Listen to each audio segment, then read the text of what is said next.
Today I'm going to be talking to Sophia Plonski. She's an end-of-life doula, leader doula in Ecuador, and she accompanies and advocates for people at the end of life and also does free counseling. And we have Wilka Roig, and she is executive director of the Elizabeth Kubler-Ross Foundation in Mexico. And they're doing groundbreaking work all over Latin America. And I have to let you know what they're doing, what's going on. You need to know.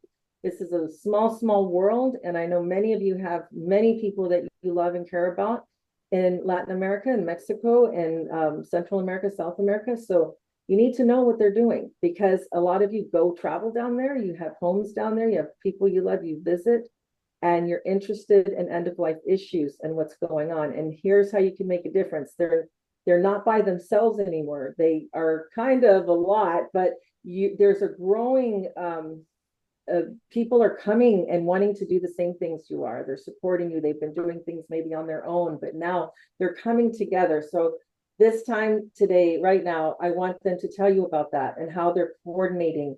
And there's more power in numbers, and baby steps will get you so far. So welcome, and please say hello and tell us a little bit about yourselves first. I'd like to start there. Welcome. Okay. Well, first of all, I'm just so happy that we're having this opportunity to connect with you and everyone. So I'm Wilka Roig, and I live in San Miguel de Allende, and I, along with Sophia, I'm among the first doulas of Latin America. And lovely that it was through Diana that we were able to connect. And what we're doing here in Mexico is the Fundación Lisa Ros Mexico Centro is, we started out accidentally being the first death doula or end-of-life doula trainers in Latin America. And then we dedicate to doing what we can to evolve the death culture, which includes community outreach and death awareness education. And then we also are advocates of all of these topics that are familiar to us, specifically about green burial and home funeral. And so we were able to inaugurate the first site for ecological restoration and green burial in Latin America here in San Miguel de Allende. And so that's just a little bit about me. Just a little bit, really, just a little bit. You create teams, you're working with doula teams down there in San Miguel, and you've been doing that a couple of years. You're having retreats, very deep, intensive retreats for death workers. You've got your hand in a lot of things that are absolutely crucial, empowering, and wonderful. So, woo! Okay, Sophia, tell me, you started. I want people to know this, that Wilka has a license. She's a psychotherapist and comes through other licensed doorways. You don't. You come non-medical, and it's a fascinating journey that you've been on too. So tell us a little bit about that. How do you go from a non-medical person in a country like Ecuador who has one hospice and very little death awareness and services outside of that? Talk to us. Yeah, absolutely. And, it's a very long story, so I will be taking a lot of your time. But in the short version is that I found you. And I started with you, and I remember the first time that I contacted you, I said, you know what? I have no knowledge of any of this, medical, nursing, or anything like that. I just feel that my heart has this calling. And this is what I want to do. So how do I do this? And immediately you said, it's perfect. So I started with you, and of course, you're my mentor, and Wilka is my inspiration, because when I got to meet her, she's doing, so many amazing things already that it only felt natural when we both started talking about getting together. And I had this dream in my mind because I felt very alone doing this, especially I am from Quito, Ecuador. And I felt very alone doing this on my own. And when I started talking about her and thinking about how we can expand this message and get together with more people, we said, okay, there has to be more people doing this work in Latin America, right? And it turns out that there are many people doing this. And so it has been an amazing journey of, getting to everybody and getting them together and letting them know why we want to do this and how powerful it has become to work as a team, not only as an individual. And that's how it all started. So you all met, you were, both of you, I want everybody to know, they translated my book into Spanish. So that all was, wow, that was the right. And so you all did that, and it took about a year, and the book got published in 2019. So we three have been working together on the book for that. You all took off like wildfire, like magic. Both of you are just incredible and been doing all these things. And I'm so honored to know you. And I'll tell you what, tell us this, the Latin American network. So you all met, you hit it off. Oh, one more thing though, Sophia, I want you to tell them, you being non-medical, you start to talk to the medical folks, and you got involved with the palliative care in Mexico, the conference, like from Ecuador. Tell us about, like, people need to know they don't have to be medical to make huge change and to meet people at the top. I think, to me, I learned a lot from experiences from other countries and people like you who already had gone through that, and studying and getting to know all this field. I understood that sometimes palliative care physicians or physicians in general will feel a little bit threatened about what we do. And I think, to me, it was an advantage that nobody in Ecuador knew what a doula was or did. And so, to me, I started as a volunteer in the only hospice that we have in Ecuador, is Hospice San Camilo. And I started with them as a volunteer, and I was able to get to meet, a lot of physicians, of course. But the way I presented myself to them was to be someone who would help them and a resource, to them, not a threat. And I will make sure that they understood that I would not get in anything medical or do anything against what they were doing, but actually getting them involved if I was working with a family. So to me, it was easier to keep this, in mind and get them to work together with me. It was easier for me because I knew where it came from. So Sophia, some years back, when you first started, you were a baby in all this, you're just starting. And you were invited to one of the major conferences, a national conference in palliative care. Tell us about that. I forgot how long ago that was. Tell us about that. It was actually during the pandemic because it was all online. Oh, okay. And it was the Latin American Congress of Palliative Care and Psychology. So they were all doctors, all in the medical field. And all of a sudden, I get this invitation to be part of the stuff, which was amazing, and to be part of the speakers. So I got to speak about rituals, ceremony, and also end-of-life planning, which is so important and not always considered here, in Ecuador. So it was amazing because nobody knew what a doula was or the role of an end-of-life doula. Yeah. And I got so many questions and so much curiosity from people in the field to know about this role. And it was, for most of them, it was the first time that they got to hear about it. So it was very interesting. And that wasn't the only one. You've had several since then. Yeah, I've been lucky enough to be in the right place at the right time. The last one was last year too, and I got invited. It was also a palliative care congress in Ecuador. And I got to speak about the role of an end-of-life doula. And I got so many people at the end coming to talk to me, with all this curiosity to think, okay, what do you do? And how do you do this? And how can we work together? And I think that's how it works. We start working with people and doing this networking. And it's amazing because you can learn from each other and work together. Totally. Like you two, the synergy between you two is incredible. And yes, please continue. Wilka, you both of you started a network. Will you tell us how that happened? Yes, absolutely. Yeah. Of course. Well, of course, it was born out of the collaboration that we did with you in translating your book. Oh, okay. Because the conversations were just so deep, not just about the content of the book, but the context within which it would be coming to life in Latin America for Spanish speakers. And so we had many conversations about the language and how does it apply and what is relevant and what is not so relevant and what is not included in that needs to be included into the conversation. And so we both got very, what is the word? Like a spark just really grew. And we began to say, well, it's going to be up to us to decide what language and how do we relate to it in the context and all of that.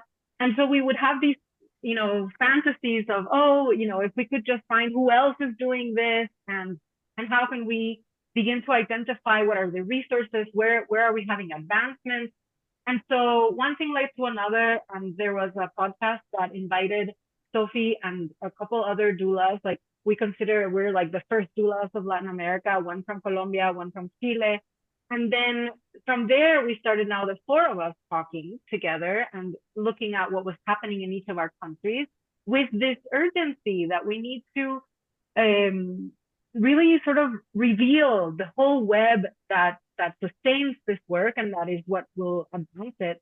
And then, the spirit of collective, of working as a collective, right? Of working in community, and to not have to reinvent the wheel a million times. Like whatever advancements are happening in one place can benefit whatever struggles we are having in other places. And so we started to have those conversations until we did a survey with all of our contacts to see who else is out there. And then from there, we started to get a sense of a map of what is happening in Latin America. And then from there, we started developing what became and was officially founded, but this has been going on for years, but it was officially founded in the summer of 2022. And then we started planning our first in-person gathering, because the other thing that we find that is really important is that even when we can connect, nowadays we can connect anywhere, to be able to be in person and to have that sort of magic, alchemy, whatever you call it, that happens when people come together is one of the things that we wanted to experiment. And so we were able to have our first, gathering last April, and now we are working on the organization of our second gathering, which will be this April in Mexico. So tell us the name of it. Just go ahead and say the name of your group, the collective that people can inquire about. I'll have a link below as well. What is the name of it? Sophie. It's in Spanish is Red Latinoamericana de Acompañamiento en la Muerte y el Duelo. That would be translated as Latin American Network of Accompaniment in Death and Grief. Mm-hmm. Very nice. And so you two decided to get this together, and did it form from the conference that you held last year, or did you all form it and then start the conference from the formation? How did it work? Which direction? We formed first, and we started to identify some key players, and then we invited them to all gather together so that we could begin to so that then we can begin to work together. So what we did in the first, which is the format that we are going to continue to use with our gatherings, is that any person who's interested is invited. And then there are certain people who have been doing some kind of work, whether it's in advancing with legislature or if it's education or whatever it is that is happening in their country. And so we have presentations by country, and there's one representative who gives sort of like an outline of what is going on. And then we also do some other presentations that are just about enrichment, to learn from one another. And then the final day, we do like roundtable conversations and like focus groups.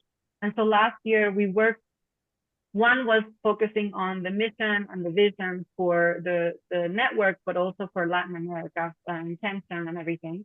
Another one was about identifying all of the sort of legislation points and issues that we want to begin to advance. And then the third one was about education and what kind of continuing education is available. And we've been talking about something that can certify us in Latin America so that the position or this role can then become recognized in our health system. Mm. Beautiful, beautiful work.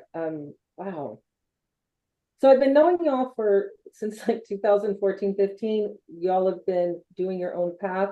You've been, everything that you've done in your own life up to now, up to then, has built who you are now. Like I think about in the United States, the trainer scene like really exploded around 2016. Prior to that, I think Hermione Elliott, she had the only end-of-life doula cert program in UK, and I had the one here in 2010. But we didn't know, we weren't thinking this was going to be a thing, right? And we're just like, we want to share what we know and get people who want to get out here. And there was a handful after that. And then 2016, it exploded. So you guys, you're on the path right now. You'll probably be the only ones for a long time. There might be a couple of people here and there, but one day it's going to explode just like it did here. And you're going to be able to mentor and guide so many amazing, powerful people. It's such a unique experience. Things are going to come for you and come to you. You're not going to even look for it. You're going to be making change in history, and like the green burial grounds, right? Yes. Yes. The doula teams, you're being invited to conferences, national conferences with palliative care. A non-medical person, Sophia, you're laying ground. You both are doing groundbreaking, having a groundbreaking presence, and other people that are seeing you that will see this right now will be inspired. You don't have to be anything special. We're all special, right? All of us are special. You don't have to have anything special. I think it's important to have great mentors, people who inspire you, people who you can count on, who can support you. And from then on, and I want anybody who can, who's listening to this and who's just beginning or thinking about doing this, that I thought so much about doing this and how to begin. And then I had so many doubts about how to do it because I had no example or background whatsoever, especially here. And it took some time. And I questioned myself many times along the way, but it was all worth it. And here we are. So yes, I know that this is getting bigger and bigger with time, and who knows where we're going to be, Well, you're an example, y'all. Latin America, a lot of countries, a lot of differences, a lot of things, a lot of politics, a lot of things going on. But you're going to be an example because there, all the different other continents, the different regions of people that are going to collaborate, that they're going to turn to you for support, just like you all turn to, some of you turn to, there's a lot of US groups that, like say in Australia, they're turning to the US groups to help and support people creating collectives and things like that. That kind of support, creating organizations, getting bridges through healthcare. There's a lot of people doing great work already in the States. Pick their brain, there's no reason, like you said, to recreate the wheel. You don't have to. You're creating enough new ground. Even if you had every single thing we have in the States and you had it in your pocket and went and did your thing, you are still going to have to create so much new stuff that we don't even know how to do. And one of the things, one of the things that I find so inspiring is that even when, and I think this is at the heart of Latin America, I'd like to think, that even when there are differences, all of our countries have their nuance, there is something that is bringing us together, right? And I think this is the power of the work that we do, working with grief and end of life, is something that sheds a lot of the difference and connects us from a very strong core, right? And so this is the beauty of and the strength of this work, no matter where you're doing it, that when you find people who are also passionate about this, then that's what unites us. It's not the differences, but this, right? So that's one thing. And the other thing is that, as we go into this work, at least I know Sophia and I understood it, so we come back to the vacuum of our countries and then we're like, okay, what do we do? So we have to create that path, as you were saying. So a lot of the work of the pioneers, or I don't know, whatever you want to call it, is to lay the foundation for what will come later, right? So that later, this is something that is known and accessible and valued, across the board. Yes, absolutely. We're all laying the ground, all of us, and I honor the people, the work they did before us, like every movement you can think of. The women's movement, the home funeral movement, the green movement, every movement, even the funeral industry movement. I mean, every movement that came through that got attention and got our consciousness raised to how to care for the dead, whether they did well or not, it helped us to get better. And that is one amazing thing that we thought about when we started creating this network, is that we wanted to welcome anybody who would feel, not only doulas, but also all of those people who somehow were working at the end of life in any kind of services, because all of those different roles, and so many of them we don't even know about, are so important. So we have therapists and doulas and holistic therapists and all these different roles. This makes it amazing. Well, y'all, good job, great work. I can't wait to hear more. We'll do more of these check-ins. Okay, we'll call them check-ins and catch-ups, and great work. Thank you all everybody out here. What you're doing is great. Keep at it. All right, take care, y'all. Bye-bye. Yes, thank you. All right, y'all. God, you're so I don't get on sleep tonight. I'm excited. Y'all take care. And look, I hope everything goes well the rest of the day. Yes, thank you so much. Lots of love and gratitude. Thank you. It was so great to see you both.